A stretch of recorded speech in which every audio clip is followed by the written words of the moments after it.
Hidup itu pilihan. Kamu bisa seperti mereka yang selalu membawa tumbler dan tas kemanapun mereka pergi. Tapi, kamu juga bisa memilih seperti mereka yang tak peduli dengan limbah konsumsi mereka dan menggunakan plastik kemanapun mereka pergi. Kamu bisa memilih menggunakan transportasi umum yang membantu mengurangi polusi itu. Tapi, kamu juga bisa memilih menggunakan transportasi pribadi yang menambah polusi udara. Kamu bisa memilih untuk memilah sampah sebelum membuangnya, bahkan mendaur ulangnya.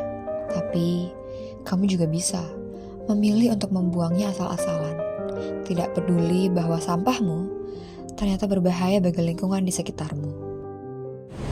Di antara sebegitu banyak pilihan, apakah sulit untuk memilih pilihan yang baik, pilihan yang positif, dan pilihan yang dapat mewujudkan 17 Sustainable Development Goals?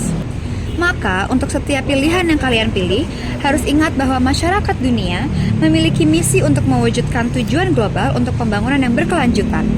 Ini menjadi tanggung jawab kamu, aku, dan kita semua, baik di Indonesia, Hong Kong, maupun Argentina sekalipun.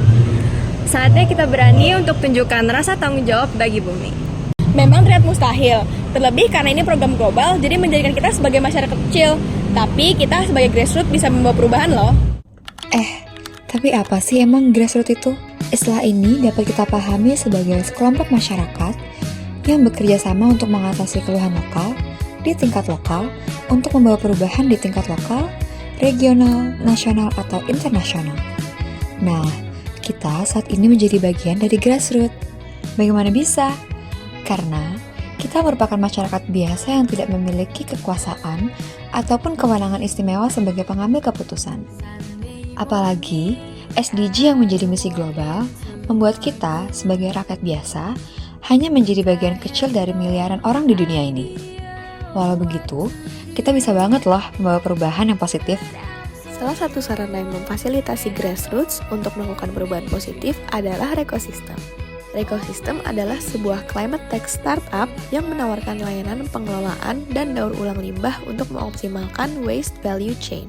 Bentuk sampah yang diterima oleh Recosystem mencakup plastik, kertas, kaca, e-waste, metal, dan minyak jelantah. Selain itu, Recosystem menerima jasa daur ulang buku bekas juga loh.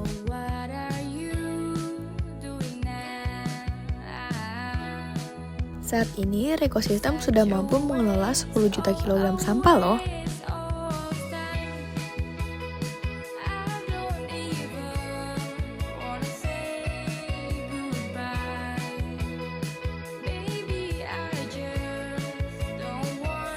Kami mengunjungi 2 waste station dan mewawancarai para operator. Yuk simak bersama-sama. Perkenalkan, nama saya Widi Mayantoro. Saya salah satu operator dari waste station yang Recosystem yang ada di Duku Atas. Perkenalkan, nama saya Faujan Abi Ufat, sering dipanggil Ojan. Nama saya Muhammad Gilang Ramadan, dipanggil Gilang. Saya dari Jakarta Barat, Tambora. Ini di cabang Recosystem cabang Blok M. Recosystem itu tempat daur ulang sampah non-organik dan non-organik ya. Perusahaan yang untuk mengolah limbah sampah, terutama sampah plastik, kertas, logam atau semacamnya.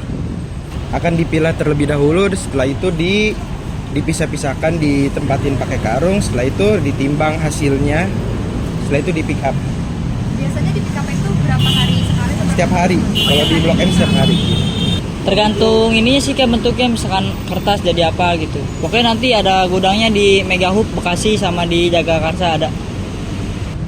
Untuk plastik itu biasanya kita didaur ulang, dicacah, dipres, itu bisa jadi plastik lagi. Untuk kertas juga sama, kita cacah juga, itu nanti bisa jadi kertas lagi. Yang pertama itu customer meminta kode unik dari aplikasi. Setelah itu mempacking barang-barangnya yang udah dipilah, lalu disetorkan ke Recosystem di waste station terdekat. Nah, setelah itu kita menuliskan kode unik tersebut di box atau di kemasan yang akan disetor. Setelah itu operator akan menginput data sampah kalian. Setelah itu akan masuk poin ke aplikasi kalian dah. Poinnya itu nanti bisa Untuk poin bisa ditukar menjadi GoPay, saldo Blue BCA, dan Astra Pay. Oh ya, awalnya sih kita download aplikasi, terus nanti kita daftarin pakai email, nomor telepon sebagai tanda pengguna akun kita lah. Nah, Jadi ini secara gratis ya mas? gratis Kak. Nanti kalau udah itu dari rumah sampai kan udah bersih kan? Iya, sampai udah bersih. Nanti dibawa aja ke sini, di rumah juga bisa sih. Untuk saat ini mungkin impact-nya cukup besar ya. Ekosistem ini banyak juga yang mulai belajar memilah sampah, lebih aware tentang lingkungan juga. Ya, biar enggak menyebabkan inian kimia kayak buang plastik, mending sampahnya di dropin aja, tukerin poin ya. Banyak kok, tempatnya bukan di Blok M doang. Di aplikasinya nanti ada sesuai domisili, misalkan kakaknya loginnya di Sudirman, ada di Sudirman gitu. Untuk yang belum tahu tentang bagaimana cara memilah sampah atau semacamnya, di aplikasi kami udah tertera bagaimana cara memilah sampah yang benar, dan ada panduan untuk kalian ke ekosistem terdekat dari domisili. Ayolah buat kalian teman-teman, daripada buang sampah sembarangan, mending sampahnya kita drop in, tukerin jadi poin dan jadi duit. Ke GoPay bisa, Blue BCA bisa, Astra juga bisa. Nah, kita kan udah bahas nih tadi mengenai SDG, dan kita juga udah ngasih contoh gimana sih cara kita sebagai grassroots itu untuk berperan dalam mewujudkan Sustainable Development Goals. Dan itu kan ada 17 nih SDG. Pasti rasanya kalau jalanin satu pasti bisa lah ya. Nah, coba kita fokus ke SDG Goals ke-12, yaitu Responsible Consumption and Production.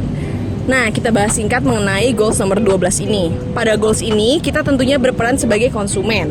Dan dalam mengkonsumsi sesuatu, setiap individu itu harus menerapkan gaya hidup yang lebih berkelanjutan. Nah, mungkin aku mau nanya teman-teman, apa yang udah kalian lakukan untuk mewujudkan si responsible consumption ini? Boleh?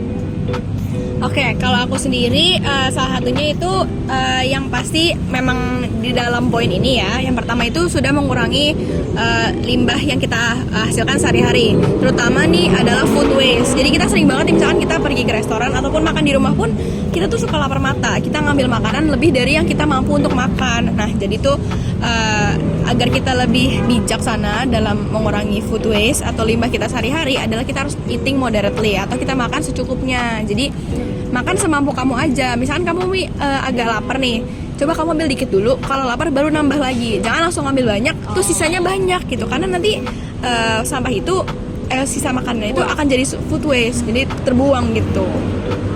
Boleh siapa lagi? Aku boleh? Boleh. Sabar ya. Oke. Kalau aku sendiri udah berupaya untuk ngurangin carbon footprint atau jejak karbon di dalam aktivitas aku sehari-hari.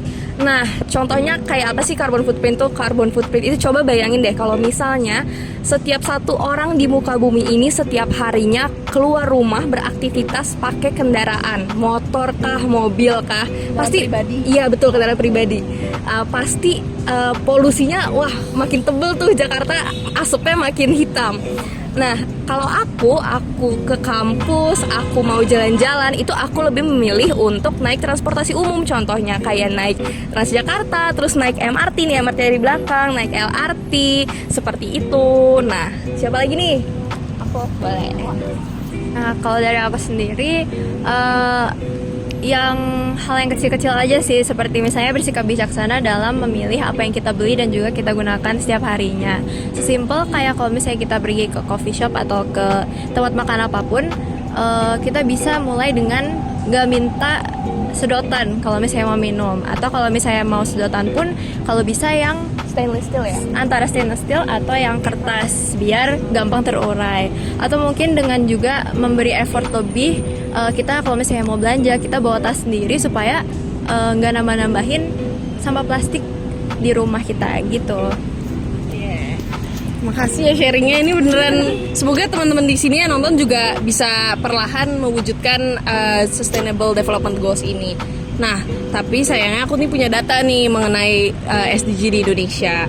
berdasarkan Sustainable Development Goals Report tahun 2023, Indonesia itu baru mencapai skor 69,43 dan hanya naik sekitar 0,27 dari tahun sebelumnya. Padahal kan diharapkannya di tahun 2030 itu udah 100% kan, tapi kita tuh rasanya masih jauh gitu. Nah, makanya kita sebagai anak muda dan juga walaupun kita terlihat kecil gitu ya di mata global, tapi dengan lakuin yang tadi kita sebutin itu bisa banget ngasih dampak buat lingkungan kita.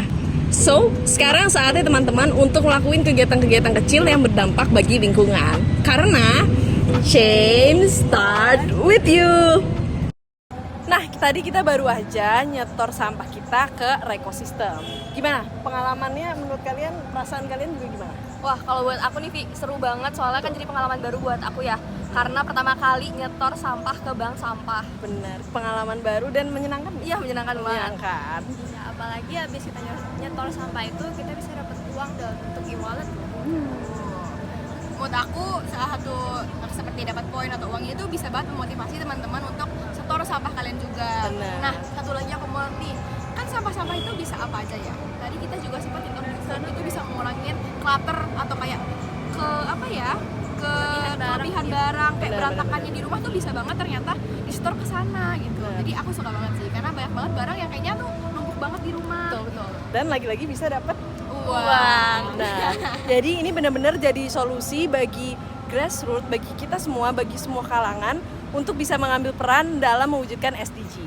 Karena semuanya itu hanya membutuhkan niat dan juga kemauan untuk Berubah. Yeay!